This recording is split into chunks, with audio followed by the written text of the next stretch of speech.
여기 자 7장 1절 너희들의 쓴 말에 대하여.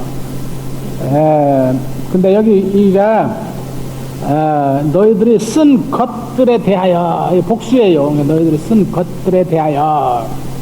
너희들이 쓴 것들에 대하여. 거기가 제목이라고 그랬지.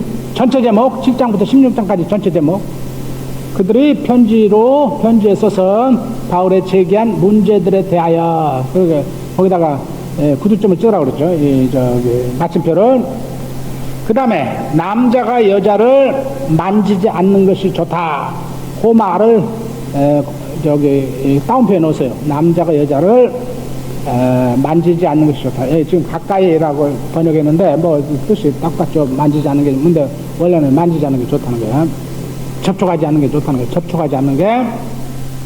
그게 이 고린도의 이 금욕주의지 파의 구호예요. 금욕주의자들의 파의 구호야. 그래서 이 구호를 여기 인용을 해요. 그러나 바울이 항상 이들의 구호를 인용을 해서 일부 거기에 일리가 있으나 그러나 하고 교정을 시작하지. 이렇게 이게 바울이 늘 하는 방법이지. 음행의 연고로 남자마다 자기 아내를 두고 여자마다 자기 남편을 두라. 네, 자 바울은 5장 1절 이후 성문제를 다뤄왔어요. 그는 이제 이거 7장에서 결혼에 관한 재반 문제들을 다루게 되는데 고린도에서 흔히 나타나는 왜곡된 남녀 관계에 비추어 결혼을 볼 수밖에 없었어요.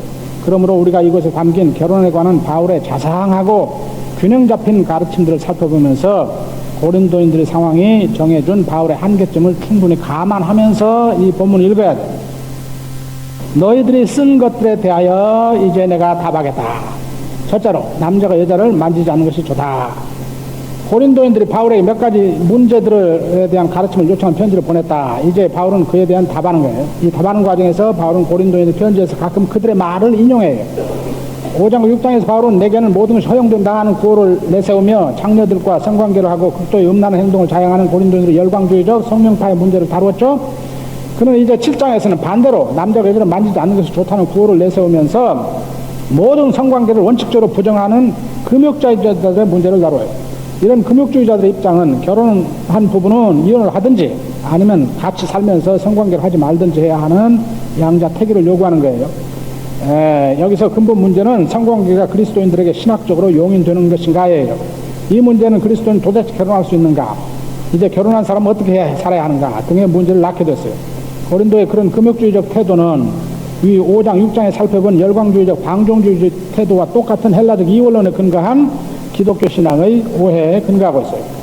한편 방종주의자들은 자신들의 성령과 구원에 대한 체험을 내세우면서 이미 자신들의 영혼은 구원을 받았으므로 몸으로 무슨 일을 해도 괜찮다고 생각하는 반면 금욕주의자들은 영적인 사람은 악한 육신과의 관계를 제대로 끊고 순결한 영의 상태를 보존해야 된다고 생각하는 거예요. 고린도인들의 질문에 대한 바울의 답은 1절 2절에 담겨져 있어요. 독신 생활에 선호할 것이긴 하나 결혼은 하나님의 창조의 뜻은 합당한 것이고 일반적으로 사람을 음행으로부터 보호하는 것이다. 독신 생활의 장점을 임박한 그리스도의 재미에 비추어 천명하고 있어요. 여기 6장에서 그리스도인의 자유를 음행의 방종으로 왜곡시키는 것을 막은 바울은 이제 7장에서 그리스도인의 자유를 성생활에 대한 율법주의에 희생시키서는 안 된다는 것을 가르치고 있어요. 그래서 한편 바울은 랍비들이 요구한 남자의 결혼 의무에 대항해서 다른 한편 고린도의 금욕주의자들이 요구한 무결혼 또는 성적 금욕주의 원칙에도 대항해서 그리스도인의 자유를 천명하고 있어요. 남자가 여자를 만지지 않는 것이 좋다. 이 구호는 창세기 2장 18절 남자가 홀로 있는 것이 좋지 않다는 말씀의 정면으로 배치되는 거예요. 바울은 7절에서 또 이 구호와는 반대되는 충고를 할 거예요. 그럼에도 불구하고 바울은 일단 그 구호를 수용하고 그리고 나서는 그것을 수정하고 새로운 의미로 해석하기 시작했다. 2절 그러나 음행의 사건들이 발생하므로 또는 음행의 죄들을 피하기 위해서 이렇게 번역할 수 있어요. 양쪽으로 남자마다 자기 아내를 두고 여자마다 자기 남편을 두라. 고린도 사회의 영향으로 고린도 교회 내에서도 음행의 사건들이 자주 발생했어요. 5장에서 봤고 6장에서 봤지 않습니까? 바울은 바로 이러한 상황에 비추어 충고하는 거예요. 바울은 인간의 성욕에 대해 아주 현실주의적인 입장을 취했어요. 그래야 그는 남자가 여자를 만지지 않는 것이 좋다는 구호를 내세우는 고린도의 금욕주의자들이 과장되게 주장하는 자신들의 자제 능력도 신뢰하지 않았어요. 그래서 그는 성욕에 의한 음행의 죄들을 피하기 위해서라도 남녀가 결혼하여 배우자와 성관계를 가져야 한다고 충고해요. 물론 바울은 음행의 죄를 피하기 위해서만 결혼해야 된다는 결혼의 유일한 목적이 바로 마치 그것이냐 그렇게 말하는 건 아니죠. 그러나 결혼생활 내에서의 성관계가 음행을 피하게 하는 한 목적을 충족시킴을 말하고 있는 거예요.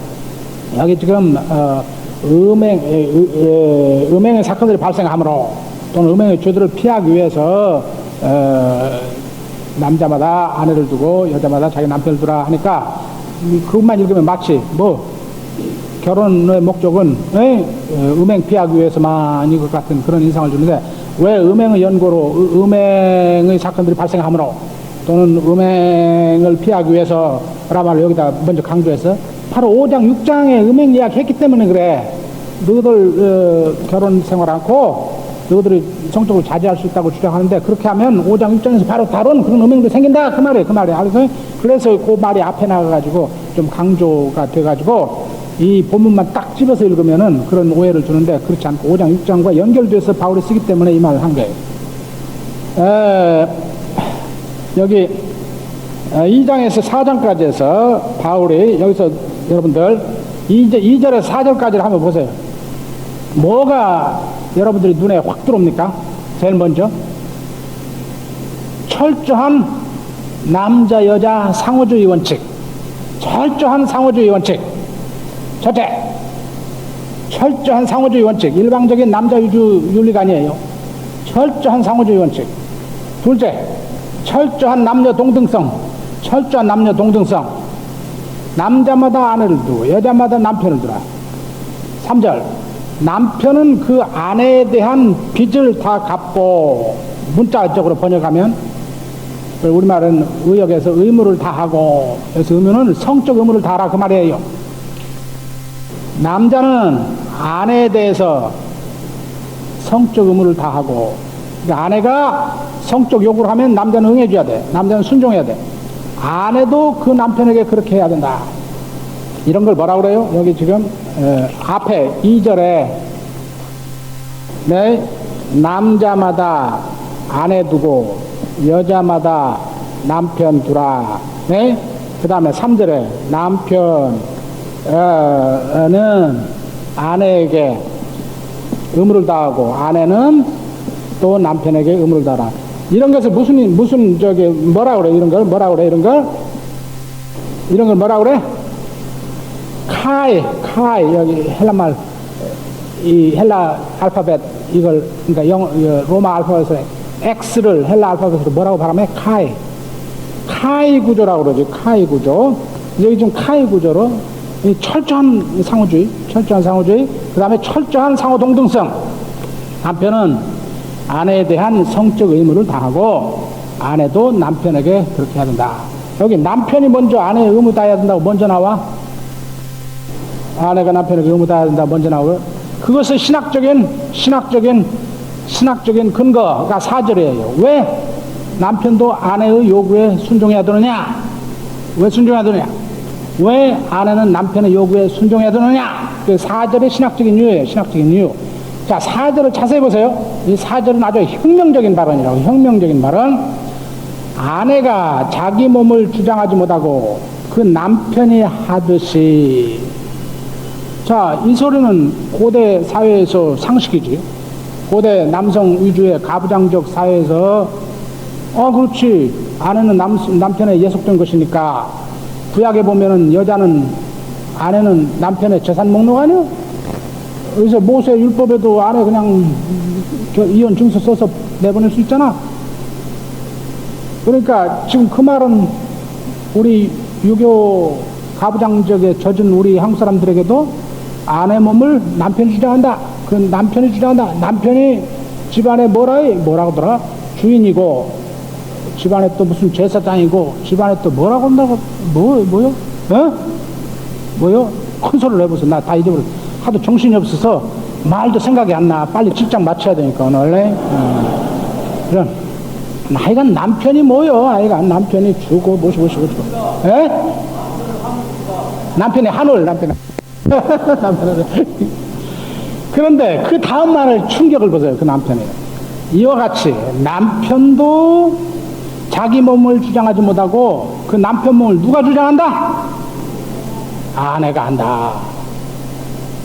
여기 철저한 상호주의 첫째. 둘째, 주장한단 말이 무슨 말이에요? 주노릇하고 상대방은 순종해야 된다 소리 아니야. 이 4절 후반부, 이것은 고대 사회의 남녀관계 규정에 있어서 혁명적인 사상이에요. 이게 그리스도의 복음에 의한 부부관계의 남녀관계의 혁명적인, 이런 걸 읽을 줄 몰라요. 기독교의 교회 이름으로 지금도 계속 아내에게만 이 남편에게 복종하라고 가르치는 이 한국의 무식한 목사들, 신학자들이 성경을 읽을 줄은 몰라. 여기 지금 뭐라고 써 있어요? 남편이 자기 몸 주장하지 못한다고 그랬어. 뭐라고 써서? 아내가 주장한다고 써 있잖아. 아내가 주장한다고.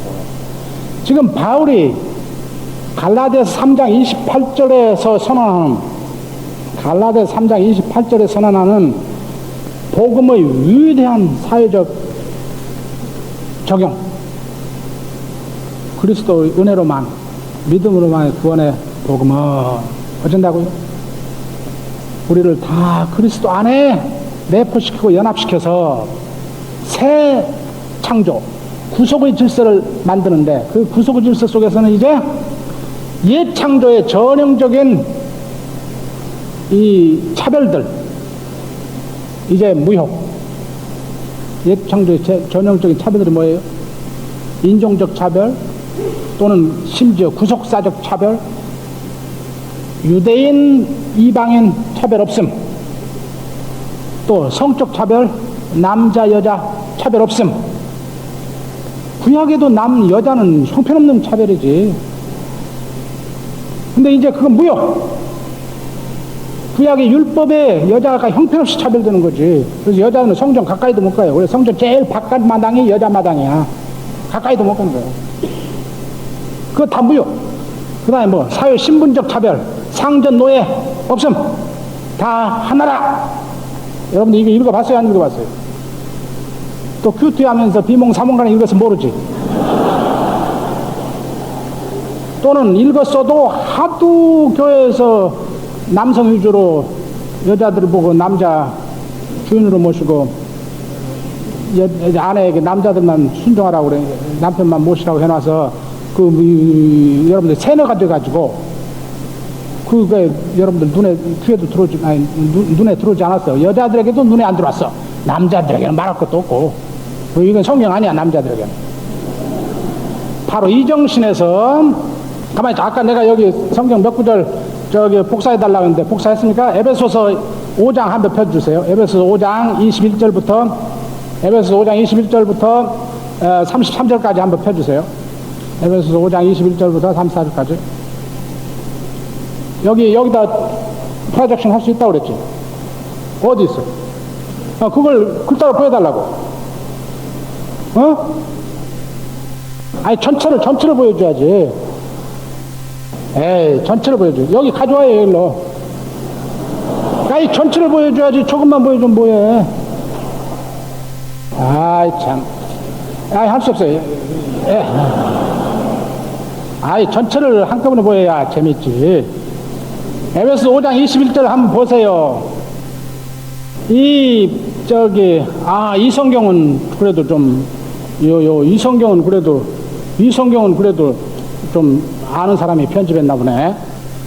여러분들 아마 대개 가지고 있는 성경의 말입니다. 21절은 그 윗문단에 끝절로 붙여놓고 부부관계를 중심으로 한 가정윤리를 규정하는 문단은 22절로부터 시작하는 걸로 많이 해놨다고. 왜? 이게 가부장적 사고방식이 젖어가지고. 그래서 맨날 이 아내들이 자기 남편에게 복종하여 죽게 하더라도 그 한마디만 자꾸 들이댄 거야. 근데 사실은 가정윤리가 21절부터 시작하는 21절부터. 왜 그러느냐? 어떻게 아느냐? 내용도 그렇지만은 저기 그리스도를 경외하러 피차 복종하라 했지. 복종하라. 저 복종하라는 동사가 22절에는 안 나와. 왜? 21절에 썼기 때문에 22절에 생략된 거예요. 그래, 이렇게 해야 돼. 그래서 경영으로 피차 복종하라. 아내들이여 자기 남편에게 죽게 하듯 그 복종하라는 말에 생략이 돼 있어. 왜? 바로 22절에 나온 동사니까. 그래서 21절과 22절에 붙어 있음을 그렇게 해서 우리 금방 알아요. 그러니까 가정윤리를 규정하는 데 있어서 저 21절이 전체의 제목이야, 제목. 전체의 정신이에요. 그게 뭐예요? 그리스도를 경외함으로 피차 복종하라, 피차 복종. 그 다음에 에베소서 지금 내가 전체를 보여주기를 원하는 것은 거기 그래서 그게 제목이라는 것. 피차 복종하라. 그게 무슨 정신이에요? 갈라디아 3장 28절 정신. 그게 여기 고린도전서 7장 4절 3절의 정신. 왜 피차 복종해야 돼? 아내의 몸을 남편이 주관하듯이 남편의 몸을 아내가 주관하니까 남편도 아내에게 복종해야 돼. 그래서 어떻게 해요? 남편도 아내의 요구에 응하라 이 말이에요. 응하라. 순종하라 이 말이에요. 순종하라. 아내가 남편의 요구에 응하듯이 순종하듯이. 이 피차 복종하라. 바울의 일관된 가르침이에요. 바울의 일관된 가르침. 피차 복종하라.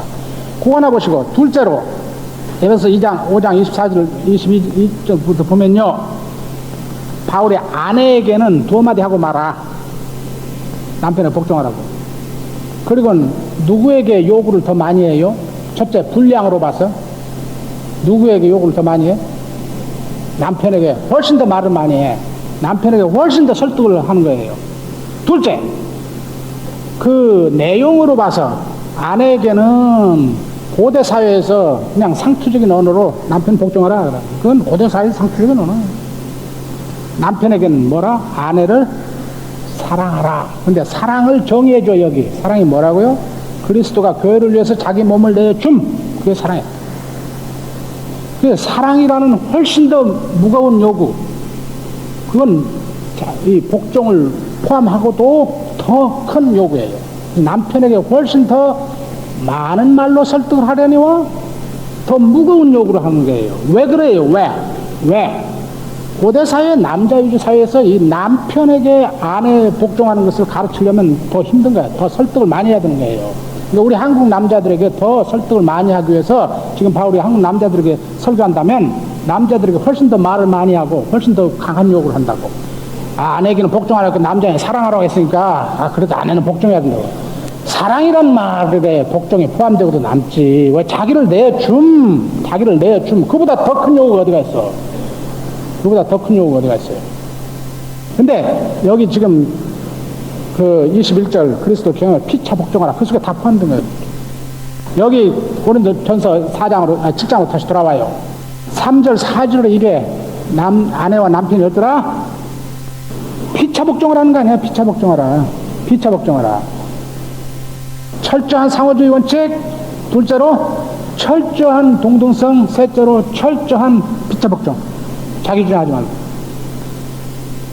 이 성경을 읽을 줄 모르는 사람들이 이 가부장적 그 사고방식이 있더라. 오늘 내가 여기 우리 목사님이 나 호텔에 저기 데리고 오는데 아침에 무슨 저기 방송한다고 하려. 기독교 방송 듣고 오는데 기독교 방송이 무슨 방송이고?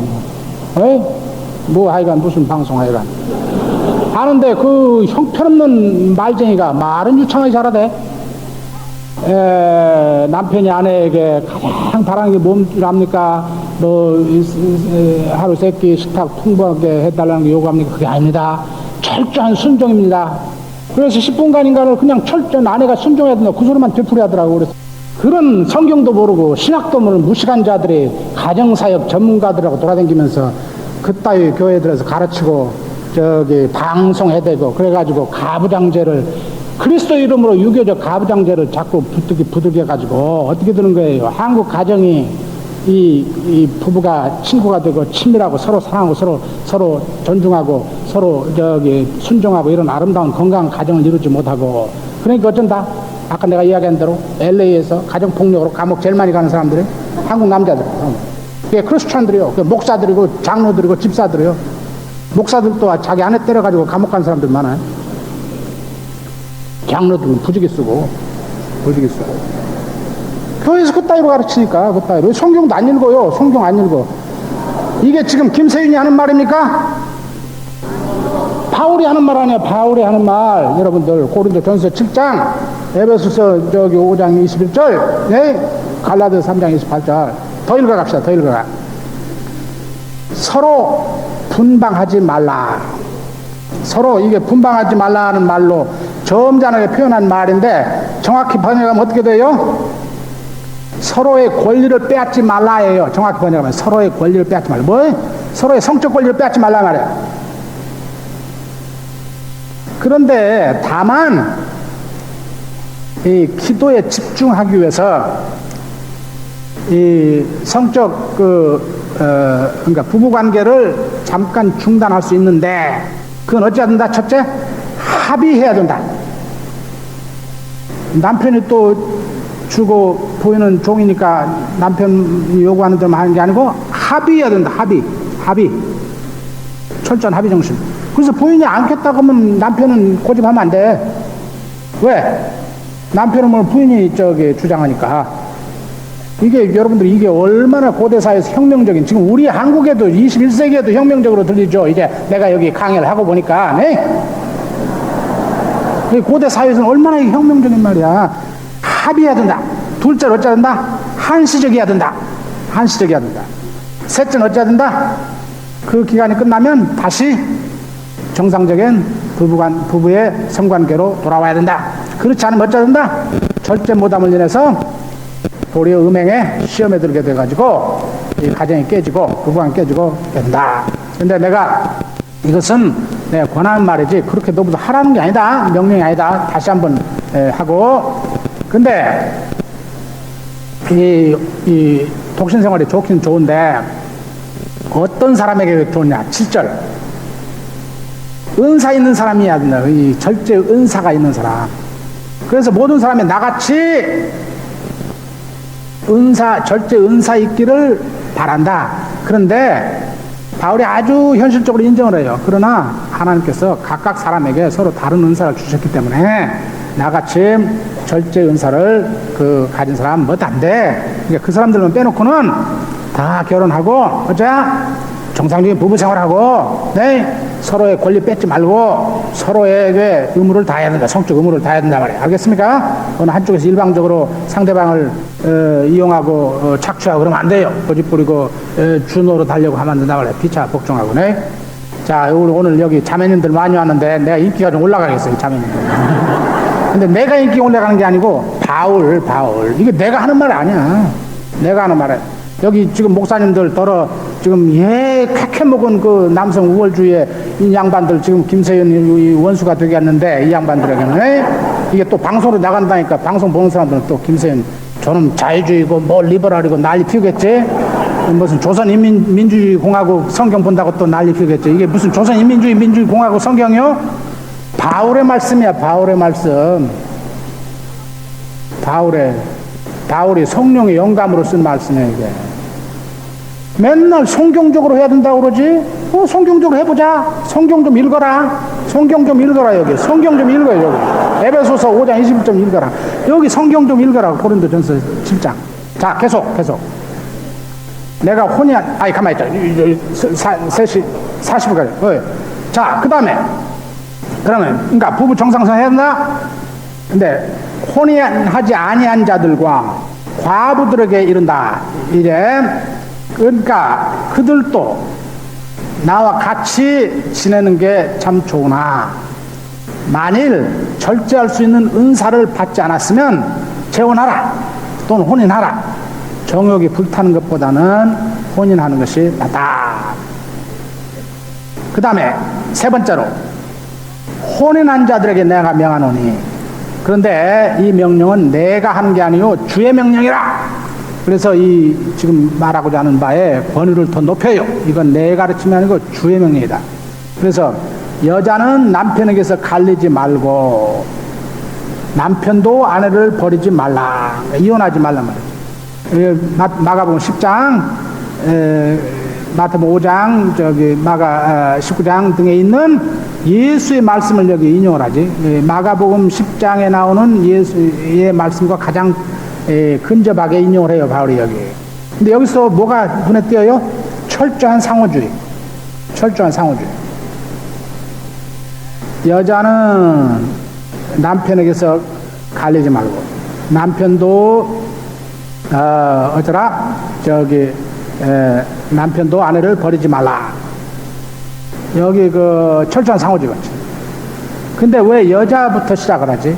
아마 고린도 교회에 지금 성적 금욕 운동을 벌리면서 이혼 운동을 주도한 게 여자들의 뜻 같아. 그래서 그들에게 먼저 하는 거예요. 그 다음에 이 언어가 다르죠. 동사가 갈리고, 여자는 남편에 갈리고, 남편도 아내를 버리고, 남편 아내를 버리고.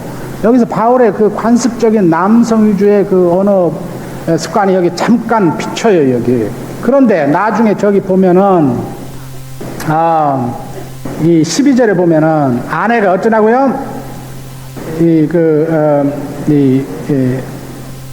여기 13절에 보면은 아내에게, 여자에게 어떤 믿지 않는 남편이 있으면 아내와 함께 살게 되면은 그 남편을 버리지 말라 해서 같은 그 버리지 말라는 언어가 아까 남편이 여자 버리면 이혼에도 썼지만은 이제는 여자가 남편을 버리면서 그래서 결국 바울의 이 언어까지도 아주 동등하게 쓴다고 아주 동등하게 사실은 따지고 보면 아주 동등하게 써요. 일단 그런데 10절, 11절을 보십시다.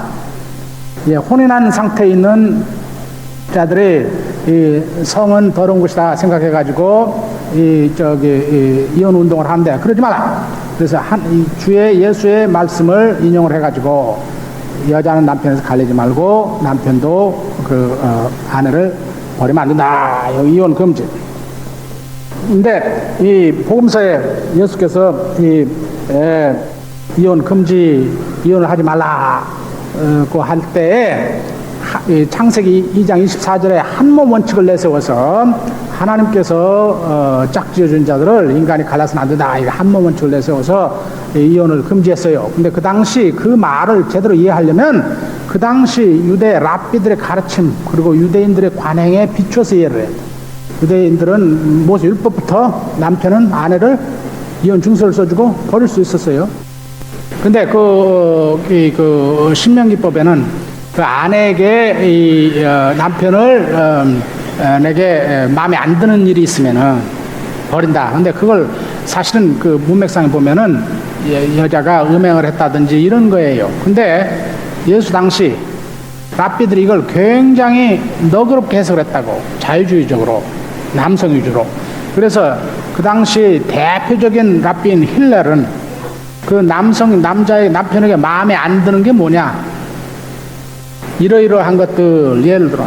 근데 그게 늙어서 이제 얼굴이 쭈글쭈글해져도 빵을 굽다가 좀 태워도 이혼 증서 써서 내보낼 수 있어. 그럼 그 당시 여자가 이혼당하면 뭐가 되는 거예요? 아무것도 아닌 거야. 법적 보호가 없는 거야 이제. 그래서 예수의 이혼 금지 정신에는 여성의 권익을 보호하고자 하는 뜻도 담긴 거예요. 그 당시에 그 랍비들에 대항해서 예수는 어디에 호소해서? 창조의 원리에서. 창세기 2장 24절에 아담과 하와를 하나님께 짝 지어주면서 뭐라? 사람이 독취하는 게 옳지 않다. 짝을 지어서 한 몸 이룸, 한 몸 이룸, 한 몸 이룸. 그 창조의 원리에 근거해서 이혼하지 말라. 이 한 몸 원칙, 아까 한 몸 원칙. 자, 그걸 길게 논할 수 있으나 시간이 없으니까 빨리빨리 갑시다.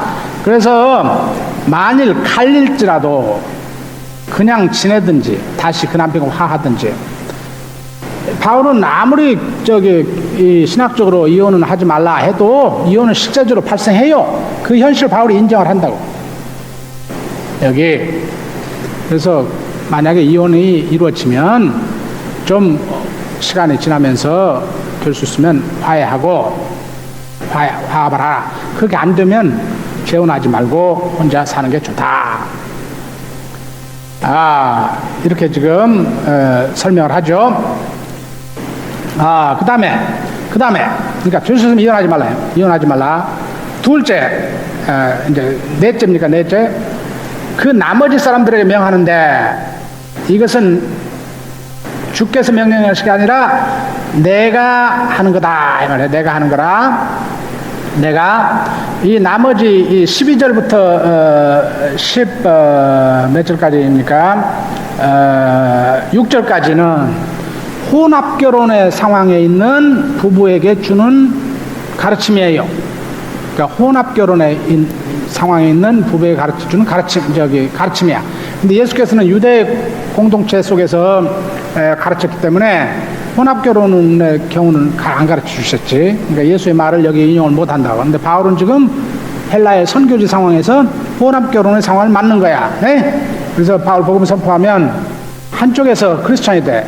남편이 될 수도 있고, 근데 아내가 안 된다고 하기도 하고, 아내가 크리스찬이 되는데 남편은 안 된다고 하기도 하고. 이때 헬라 세계에서 크리스찬이 안 되는 배우자는 계속해서, 그러니까 우리 한국에서 크리스찬 안 되는 배우자도 뭐 종교도 없이 그냥 세속적으로 사는 것과 차원의 다른 이야기야. 왜? 그 당시는 크리스찬 안 되는 배우자는 뭐 하는 사람이에요? 생생한 우상숭배에 참여하는 사람이에요. 생생한 우상숭배에 참여하는 사람. 그런 상황을 염두에 두고 이 본문을 읽어야 돼. 알겠습니까? 자, 이런 상황에서도 될 수 있으면 이혼하지 말라요. 이런 상황에서 될 수 있으면 이혼하지 말라. 만일 어떤 형제에게, 형제는 믿는 사람을 형제라고 부르지, 형제에게 믿지 아니하는 아내가 있는데 그가 남편과 함께 살기를 좋아하거든 저를 버리지 말라. 똑같이 상호주의적으로 어떤 여자에게, 자매에게 믿지 아니하는 남편이 있어 아내와 함께 살기를 좋아하거든 그 이혼하지 말라. 버리지 말라. 그러니까 혼합 결혼의 상황에서도 어찌 한다? 될 수 있으면 이혼하지 말아야 된다. 알겠습니까? 그 결혼 상태를 유지해라. 그것의 신학적인 근거가 14절이에요.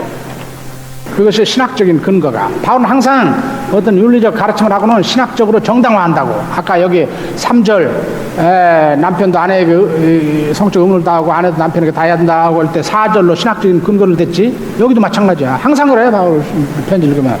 그 근거가 뭐냐. 이 지금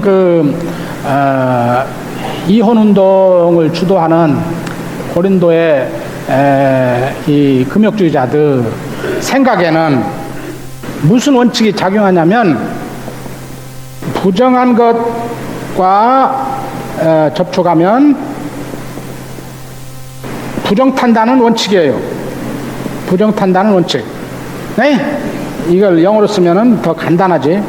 Defilement by extension 또는 association. 모든 종교, 성과 속을 가르고 모든 윤리는 이 원칙의 근거예요. 우리 한국의 전통 종교도 그래. 네? 이 부정한 것 만지면 내가 부정탐. 그렇지 않습니까? 모든 옛날 우리 지금은 그렇지 않은 거 모르는데 아이 나면 그걸 뭐라고 그래? 쌈줄이라고 했나? 그걸 치지 집에다가. 예? 그래서 부정탄 것이 오면 안 돼. 근데 물론 그건 건강에 하이진, 그건 건강에 참 좋은 비결이라고요. 어린 아이 예방에 방어 능력이 없는 아이에게 균 들은 아무나 사람 들으면 안 되니까 그 참 좋은 지혜인데 그걸 종교적으로 표현했다고. 부정탄다고. 네? 모든 종교가 이 원칙으로 작용을 하는 거예요. 그래서 구약의 법에는 송장을 만져도 안 되고 문둥병자를 격리시켜야 되고 월경하는 여자 부정타고, 네? 이방인들과 악수해도 안 되고 이방인들과 접촉해도 안 되고 이게 부정타니까 내가 거룩한 하나님의 백성. 거기 혹 믿지 아니하는 자가 16절 그러니까 믿지 아니하는 배우자가 갈리기를 주장하면 그래서 가정이 신앙 갈등 등으로 지옥이 될 경우 이혼을 하라. 그게 이혼이 더 작은 악이면 하라.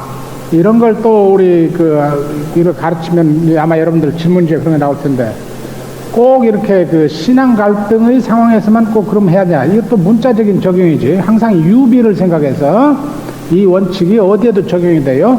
신앙 갈등이 아니래도 이 남편이나 아내가 아까 내가 남편이 가정폭력을 심하게 써서 위험한 상황을 예를 들었는데 거꾸로도 가능해요. 이 여자가 아주 신실하지 못해가지고 가정이 망가지고 자녀들이 다 망가지고 이럴 경우 그래서 가정생활을 유지하는 것 자체가 더 많은 해악을 가져오는, 죽음을 더 확대하는 경우, 이런 경우도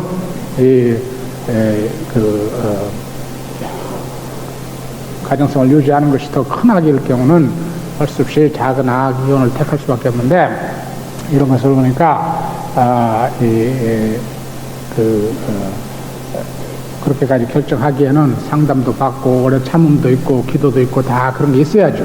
그러나 그 끝에 가서는 그렇게 이혼할 수 있다. 네? 그런데 아내된 자여 내가 남편을 구원할 수 있는지 어찌할 수 있으며 남편 된 자여 내가 아내를 구원할지 어찌할 수 있으며, 여기도 끝까지 상호주의 원칙 남편 아내. 이 말의 해석에는 완전히 상반된 두 견해가 있어요. 여러분들 아시겠지만, 첫째 한 그 해석은 남녀가 사랑과 조화 속에 사는 것이 하나님의 뜻이다. 거기 하나님께서 우리를 화평 가운데로 살라고 부르셨다. 그러면 지옥이 되가지고 되겠냐 이 말이지. 그러나 비그리스도인 배우자가 이혼을 요구하는데 그리스도인 배우자가 이혼에 동의하지 않으면 그들은 계속 싸울 것이에요. 하나님은 그리스도인들을 화평 속으로 부르셔서 평화를 누리도록 하셨다. 그러므로 이런 경우는 이혼에 동의하여 평화를 얻는 것이 낫다.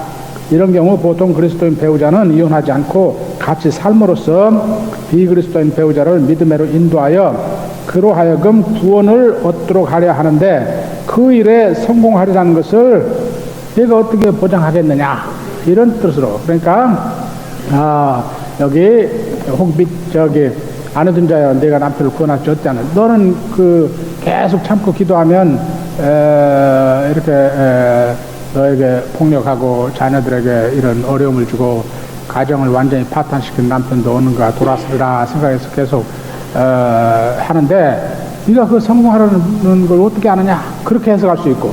하나 알겠습니까?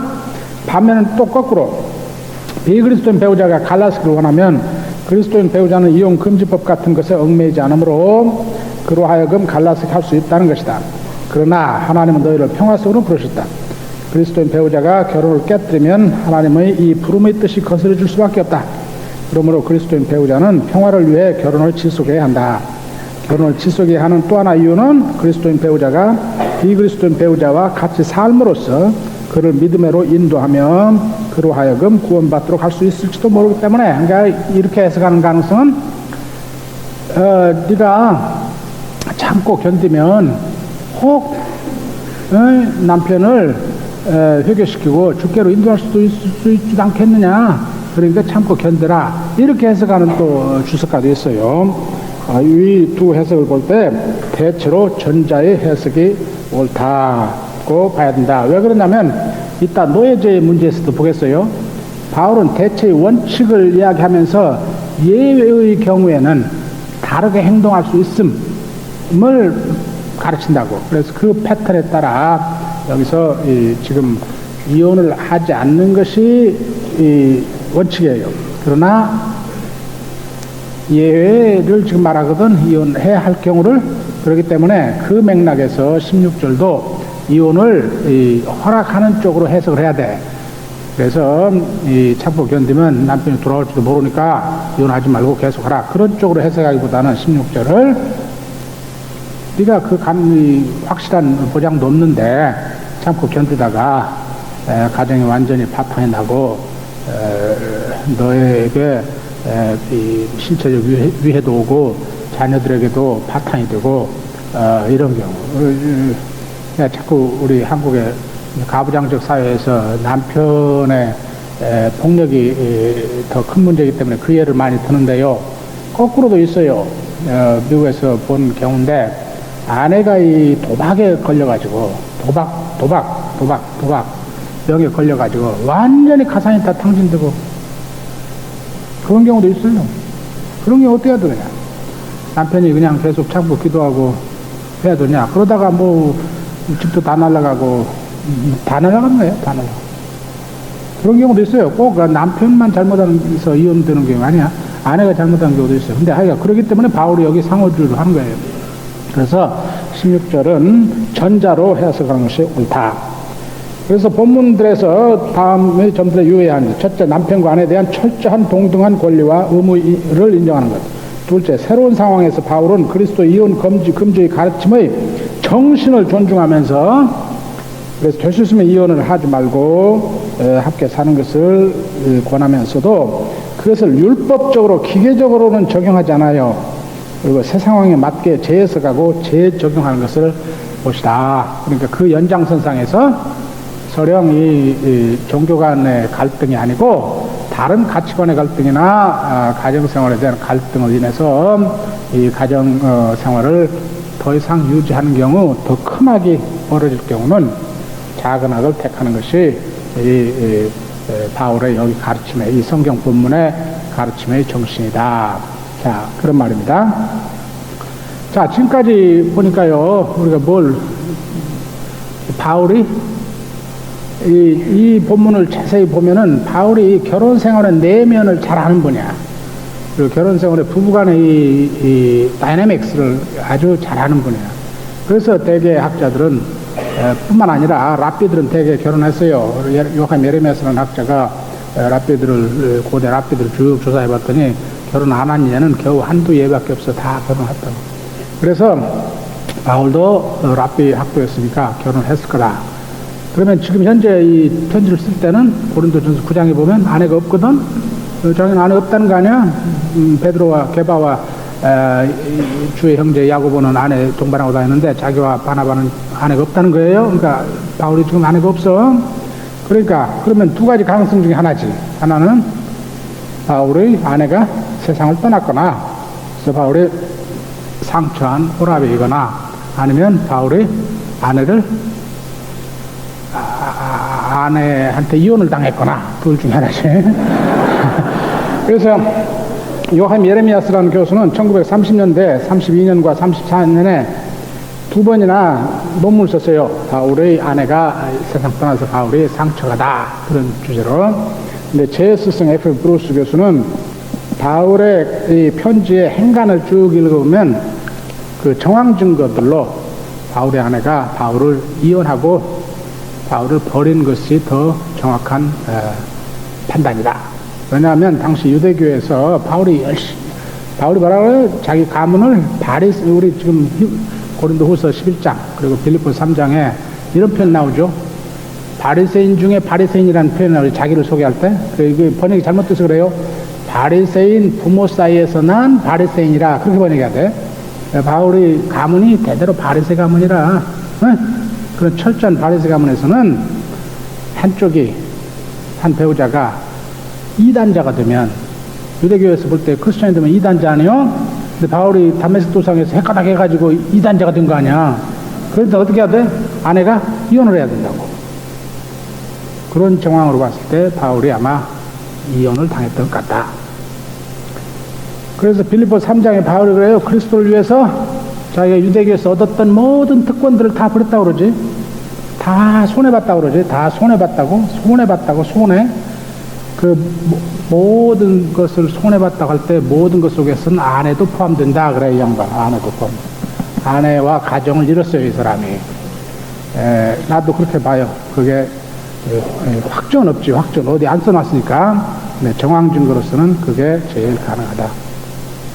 자, 이 바울이 그 갈라디아서 3장 28절에 그리스도 안에 있는 새 창조에서는 이제 유대인, 헬라인, 인종적 어떤 구속사적 차별도 있을 수 없고, 또 사회 신분적 차별, 상전 노예도 있을 수 없고, 성적 차별, 남녀도 없음, 다 하나라.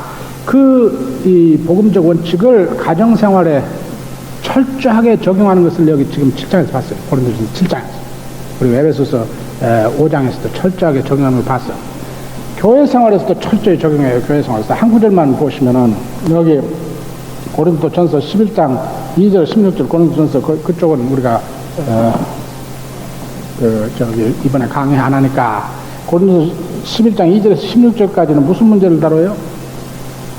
교회 공예배에서 남녀가 함께 예배를 드리는데 여자가 기도를 인도하고 설교할 때, 여기서 예언한단 말은 설교한단 말이에요. 설교할 때. 지금 그 이야기죠, 여기. 응? 보입니까? 잘 안 보여? 여기 본문에 그 이야기죠? 그게 문제죠. 지금 설교 문제. 네? 이 본문 여러분들 다 한글 읽을 줄 알죠? 본문 읽으니까 이 본문의 주제가 여자가 교회에서 설교할 때 머리에 수건 쓰고 복장 단정히 하라고 하는 것이 문제입니까? 아니면 본문의 주제가 남자가 여자의 머리라는 남녀 유계 질서 가르치는 게 본문의 주제입니까? 뭐가 주제예요? 네? 유계 질서 가르치는 게? 아니, 읽어봐요. 한글 읽어보니까, 한글 읽을 줄 아니까 여러분들 읽어보세요.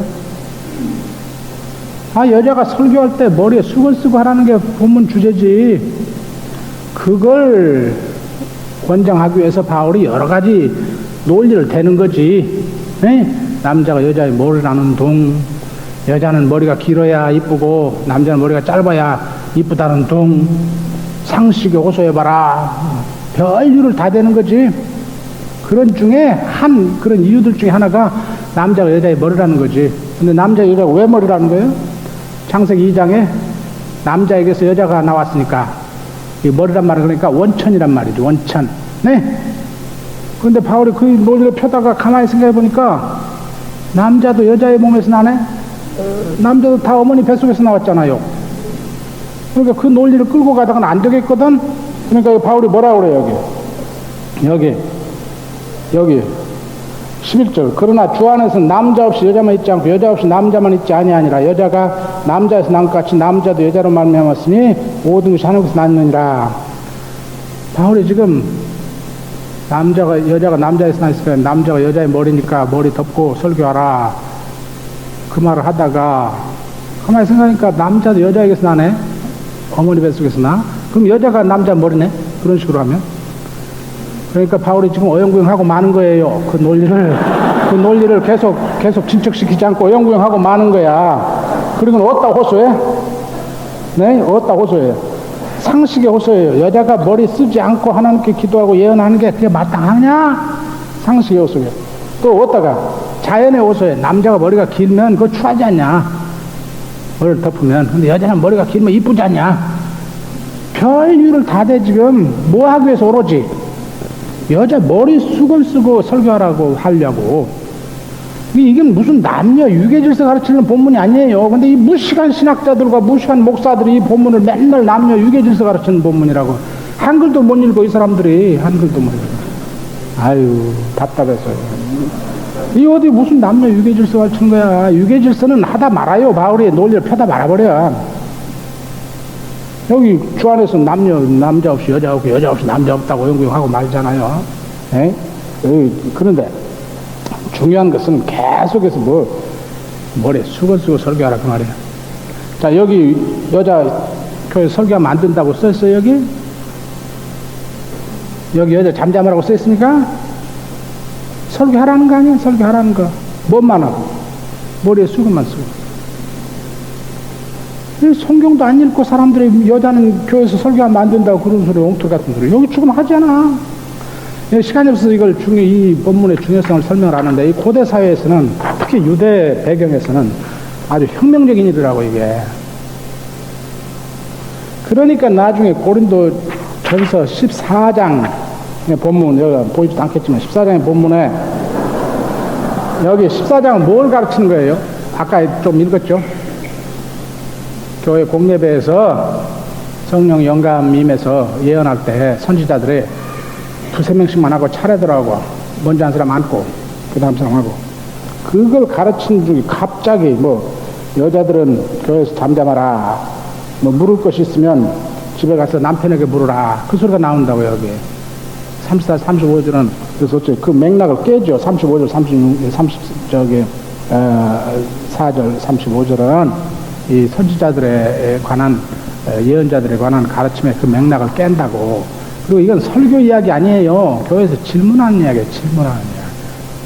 설교하지 말라 소리가 아니고 교회에서 질문해라. 질문할 있으면 집에 가서 남편에게 하라고.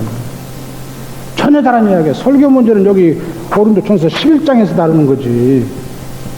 실제로 설교 문제 다루는 데서는 잠잠하라고 않고는, 여기는 왜 그러면은 질문에 대한 이야기 하지 말라는 거야. 그래서 대다수의 주석가들은 이 본문은 사분학적도 불안하거니와 나중에 여기 원래 이 사분가가 필사가가 나중에 여기다 난외에 써놓은 것을 그 다음 필사가가 그게 원래 이 속에 들어가야 되는 줄로 끼워 넣었다 그렇게 보는 거예요. 대다수의 주석가들이. 근데 이건 그렇지 않으면 이 본문은 이 11장하고 금방 모순이 되잖아. 예? 그렇잖아요? 근데 이 캐묵은 한국의 근본주의자들은 이게 마치 그게 끼어들었다면 무슨 성경 영감을 뭐 부인했다는 둥, 성경 권위를 부였다는 둥, 사분학도 모르고 아무것도 모르는 사람들이 말이요. 이게 답답할 노릇이라, 답답할 노릇이. 고린도서 11장에 분명히 여자들이 설교하는데 먼저 복장만 단정히 하라고 하는데 그 본문은 안 읽고 그 여자는 잠잠하라고 그 사분학적으로도 불안하고 내용적으로도 그 맥락을 깨가지고 거기에 들어간 것 같다는 그런 걸 거기에 근거해가지고 여자는 설교할 수 없다. 말도 안 되는 소리나. 그냥 그렇게 하다가 저기 다음 부분 못하니까 다음으로 넘어갑시다, 여러분들. 네? 다시 말하면은 갈라디아서 3장 28절에 그리스도 안에서는 더 이상 그리스도 안에 있는 재창조에서는 구약에서도 볼 수 있는 예창조의 남녀 차별 없습니다. 그러니까 구약에 자꾸 호소하면 안 돼요. 구약에 호소해서 남녀 차별 자꾸 주장하면 안 돼. 그리스도 안에서 다 해소했다는데 왜 구약에 자꾸 호소를 해? 신약에 근거해야지. 우리가 무슨 유대인들이요? 그 해석하게 제일 원칙도 몰라. 저기 성경적으로 한다는 사람들이. 그러니까 참 이게 한심스러운데 여러분들 그러지 말고 바울이 가정생활에도 그 원칙을 적용하고요. 7장. 교회 생활에도 그 원칙을 적용해서 여자들이 설교하고 가르치고 한 거예요. 바울 교회에서 그런 혁명적인 일이 그런 성경적으로 하려면 그러니까 오늘 또 어떻게 여자들이 설교도 하고 가르치기도 하고 다 해야지 왜 그걸 못하게 하냐고. 네? 자, 그 다음에 거기 참 한마디 내가 그거 잊어버릴 뻔했네. 14절 보세요. 14절. 남편이 아내로 인하여 거룩하게 되고 믿지 아니하는 아내가 남편을 거룩하게 된다. 남편이 무슨 가정의 제사장이라 아버지가 제사장이라 무슨 아버지가 제사장이야. 제사장이란 말은 그 목사에도 쓸 수 없는 이야기예요. 이제는 그 구약의 제사장 카테고리는 오늘 목사에도 적용이 되는 게 아니고 아버지는 더더구나 적용이 안 되는 거야. 말도 안 되는 소리예요. 무슨 아버지가 무슨 성전에 가서 제사하는 거야. 말도 안 되는 소리지. 네. 근데 복의 전달자라는 그림원으로 제사장이라고 쓴다. 혹시 그런다면은 여기 지금 보니까 14절 보니까 남편 아버지만 가정의 복의 전달자 노릇한답니까? 응? 그렇게 써졌어요. 14절에 아내 어머니도 가정의 거룩성의 전달자 노릇한다는 거 아니요? 그 어머니도 제사장이네. 그때 제사장 오늘 쓰기로 하면 어머니가 제사장을 한다는 거 아니야? 왜 근데 아버지만 제사장이라고 자꾸 남편만 제사장이라고 가부장적 권위주의만 자꾸 조장하는? 실제로 우리 주위의 경험으로 아내가 먼저 믿어서 남편이 그리스도인 되고 자녀들이 그리스도인 되는 경우가 더 많아요? 거꾸로가 더 많아? 여자가 먼저 믿어서 하는 경우가 더 많다고 그러지. 그럼 누가 제사장 노릇했어요? 그때 제사장 오늘 쓰기로 하면 어머니 아내가